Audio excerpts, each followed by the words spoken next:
Alimento. Conjunto de sustancias que los seres vivos comen o beben para subsistir. Hambre. Escasez de alimentos básicos que causa carestía y miseria generalizada. Cuando falta la primera de estas definiciones, el hambre hace acto de presencia. Y si aparece el hambre, la miseria está asegurada. Es quizás uno de los instintos humanos más feroces que existen. El hambre no entiende de sentimientos, de emociones, ni de ningún tipo de afecto. Si se da, el ser humano hace todo lo posible por sobrevivir. Es capaz incluso de vender su alma al diablo. Si nos remitimos a la historia, estas situaciones ya han ocurrido con anterioridad.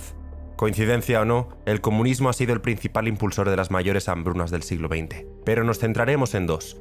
Vayamos atrás en el tiempo para poder comprobarlo. La Gran Hambruna Rusa. El programa diseñado por el Estado soviético contra los campesinos ucranianos se conoce como Holodomor, palabra ucraniana que significa matar de hambre. Con el objetivo de arrebatar las tierras a los ucranianos e impedir el auge del nacionalismo, la Unión Soviética llevó a cabo uno de los mayores genocidios del siglo XX. Pues bien, en apenas unos meses, a comienzos de la primavera de 1932, los campesinos ucranianos empezaron a morir de hambre. Algunos documentos hablan de niños con el vientre hinchado por la falta de alimento, familias enteras obligadas a alimentarse de hierba e incluso se comían a los perros y los gatos. La situación llegó a tal punto que algunos historiadores afirman que en las zonas rurales más pobres se generalizó el canibalismo y los cadáveres se agolpaban en las calles porque nadie tenía fuerzas para poder darles sepultura. De nuevo, cuando se pasa hambre, atrás quedan los afectos o los ideales. Lo único importante es sobrevivir. El ser humano claudicará de todo en lo que cree con tal de tener un trozo de pan sobre la mesa. El gran salto adelante de Mao. Imitando los pasos seguidos por la Unión Soviética, el segundo plan quinquenal, más conocido como el Gran Salto Adelante, fue un plan diseñado por el Partido Comunista Chino, introducido en 1958 con el propósito de industrializar el país y reformar la agricultura para aumentar la producción e intentar acabar con el problema histórico del hambre. Con este plan, Mao pretendía establecer su modelo de comunas en detrimento de la propiedad privada. El Gran Salto Adelante terminaría en 1961, antes de lo previsto, con entre 15 y 45 millones de muertos por inanición, torturas y asesinatos, convirtiéndose en el hambre más grave del siglo XX. Al igual que en el caso de Rusia, la posesión de tierras en manos de unas pocas élites hizo que una gran hambruna se produjese. ¿Pero qué tiene que ver eso con nuestro día a día? ¿Estamos acaso cerca de algo similar? Hay varios factores que nos deben hacer estar alerta. En primer lugar, la gran sequía mundial de este año hace que tengamos que ser poco optimistas. Una falta de agua que, lejos de afectar únicamente al continente europeo, va más allá de toda frontera, lo que agudiza las tensiones, empeora aún más la probabilidad de conseguir gran cantidad de alimento y encarece la energía hidroeléctrica. A su vez, los grandes multimillonarios como Bill Gates concentran sus riquezas cada vez más en tierras de cultivo. Ello, inevitablemente, nos lleva a pensar que en los próximos años tendrá que obtener un gran rédito económico.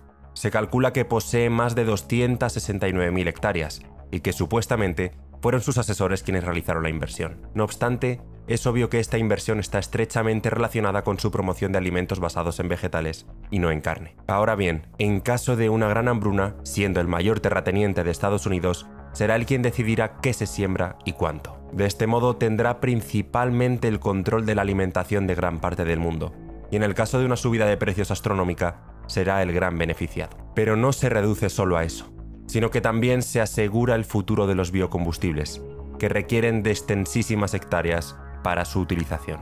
Tampoco hay que ignorar cómo se está produciendo una nueva ventana de Overton. Se promocionan ahora alternativas que en tiempo de carestía serán aceptadas, pero que de ningún modo lo serían ahora, como los anuncios de niños comiendo cosas con grillos. Mientras tanto, se minimizan también los anuncios de carne tradicional. De hecho, una ciudad holandesa los ha llegado a prohibir por el bien del medio ambiente. Con este cambio de paradigma, se avisa a la población de que puede venir un periodo de hambre, y habrá que recurrir a alimentos que nunca antes se han generalizado. Pero aún hay más. La intervención del precio de la cesta de la compra en países como España es otra pista de la escasez que se viene. Con esta medida, la oferta disminuirá al tiempo que muchas familias comienzan con el acopio de alimentos.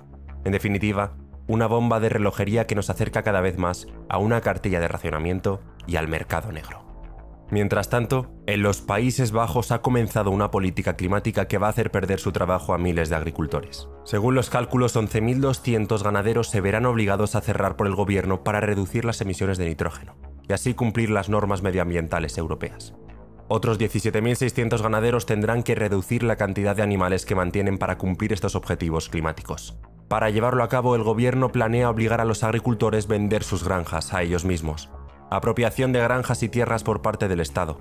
¿Ahora entendéis por qué os hablaba antes de Rusia y China? Europa se acerca a la colectivización que tanta miseria y muerte trajo en el siglo XX. Todo por las políticas climáticas. En los medios de comunicación no lo habréis visto, pero desde hace semanas se están produciendo manifestaciones en contra de estas medidas. Como siempre, cómplices de unas políticas que acabarán con Europa. Además, con la subida de precios de la energía, muchísima industria estará obligada a cerrar. Aguantarán, como siempre, las grandes multinacionales. Pero no lo harán las pequeñas y medianas empresas. Por ejemplo, Nordic Greens Trelleborg, uno de los principales productores suecos de tomates, ha declarado que no plantará una cosecha de invierno porque tendría pérdidas debido a los actuales precios de la electricidad. Para más INRI, Arabia Saudí y Rusia pactaron hace poco reducir el bombeo de petróleo para mantener los costes altos. Más leña a un fuego que no hace más que crecer.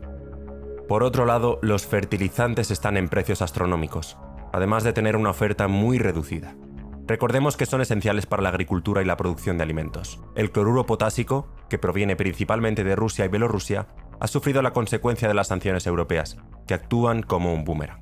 Además, se necesita gas para su producción. Europa impone sanciones y luego culpa a Putin de no proveer gas a buen precio y utilizar la energía como un arma. Para que veáis la importancia de los fertilizantes, simplemente hay que fijarse en el ejemplo reciente de Sri Lanka, donde se pretendía ser el primer país de agricultura 100% orgánica, es decir, prohibir fertilizantes químicos y plaguicidas y promover pequeños huertos en viviendas para proveer de comida al país. Obviamente, y a pesar de avisos de científicos, la producción cayó ostensiblemente, repercutiendo en una menor oferta y subida de precios, también causada por el aumento del precio de la propia energía. Resultado: caos. Esto es el producto de la agricultura orgánica ecológica y de querer volver hacia la época preindustrial. Occidente, de la mano de Canadá y los Países Bajos, se dirige a este mismo destino. Tendrás poca comida a precios desorbitados, pero al menos salvarás el planeta. España no será menos. Yendo de la mano de la Agenda 2030, la agricultura ecológica deberá ser por obligación un fragmento de un sector que cada vez será más grande. En conclusión, Occidente se dirige al abismo en muchos campos, siendo uno de ellos algo tan esencial como el alimento. Siendo realistas, es poco probable que veamos una hambruna similar a la del siglo XX, pero lo que sí está claro es que todavía seguiremos viendo una gran subida de precios, y una menor oferta por la reducción de la siembra y cosecha, por la falta de fertilizantes, altos precios de la energía, las condiciones climatológicas y las políticas suicidas europeas. Y eso que aún no estamos viendo los efectos de la siembra de este invierno, algo que presenciaremos en 2023. La bomba de relojería alimentaria, unida a la crisis económica, está a punto de estallar.